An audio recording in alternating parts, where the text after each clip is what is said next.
In the video game industry, Nintendo has always been regarded as creative. Whether it's modifying an existing genre or completely creating their own, they have always been ahead of the curve when it comes to creativity. While most other big companies like Microsoft and Sony are making the best shooters and the most realistic sports games, Nintendo is coming in with fun, creative titles like Mario Kart, Splatoon, ARMS, stuff that you can't get anywhere else.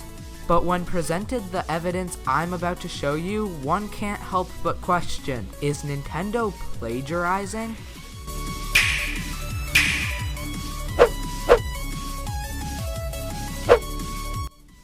What's going on, guys? It's Thomas from the Switch Top, and meet Flipping Death. This is a game by Zoink Interactive, which is slated to come out mid-spring 2018. It's a platformer with an arts and crafts paper aesthetic, and the main gimmick is being able to flip around the levels and see what's on the other side. Okay, so got all that?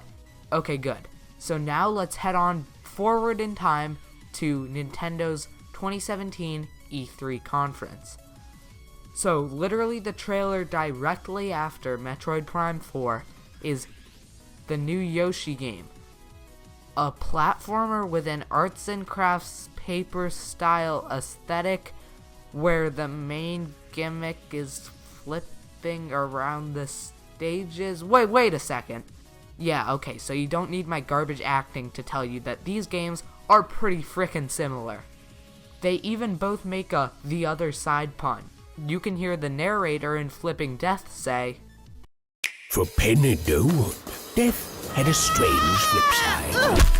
Literally. And then the first thing you see in the Yoshi trailer is there are two sides to every story and every stage. I mean, these games are incredibly similar. Now, there are three ways you could take in this information. 1, it's a huge coincidence. 2, Zoink Interactive's copied Nintendo. Or 3, Nintendo copied Zoink Interactive.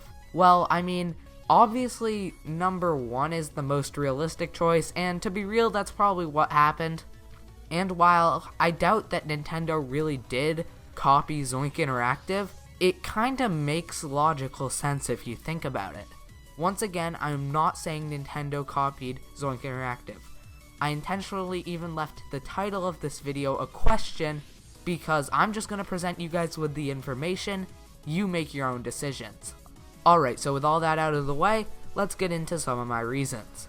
So many people think that this could probably never happen because the Yoshi game must have been in development for a year or longer, and we only knew about Flipping Death a month or two before the Switch launched. That just doesn't add up. Until you remember the fact that Zoink Interactive and Nintendo are really close. I mean, Flipping Death was announced during the Nintendo Nindies showcase. Obviously, Nintendo knew about this game before the showcase, and they probably knew about it way before, like, as soon as it entered development before. They could have seen that and said, hey, this is a pretty good gimmick, and they would have elaborated on it and added many more things to make it into the Yoshi 2018 game that we saw at E3. And another thing you're saying is, okay, but Yoshi obviously would take super long to make. I mean, look at those visuals. How quick do you think the Nintendo team is? There's no way that these two games took about the same time to make. And let me explain. So, obviously, it would be faster for the Zoink Interactive team to make Flipping Death than the Nintendo team to make Yoshi. Just because Yoshi's probably a much bigger game, obviously you can see the visuals are better, and not to knock Zoink Interactive, but I bet Yoshi's going to be more polished, just because it is a AAA title. But you also got to take into the fact that even though Yoshi is a much bigger game, it's got many more developers. Say it takes 100 hours of work. Now obviously I know that that's not true, but we'll just put that in anyway for an easy explanation. So it takes 100 hours of work for Yoshi and 10 hours of work for Flipping Death. And once again, I know that's insanely fast, like that would never ever happen ever it would probably take times 100 or even 1,000 more hours, but obviously, once again, just for the explanation. So it took 100 hours for Yoshi and 10 hours for Flipping Death.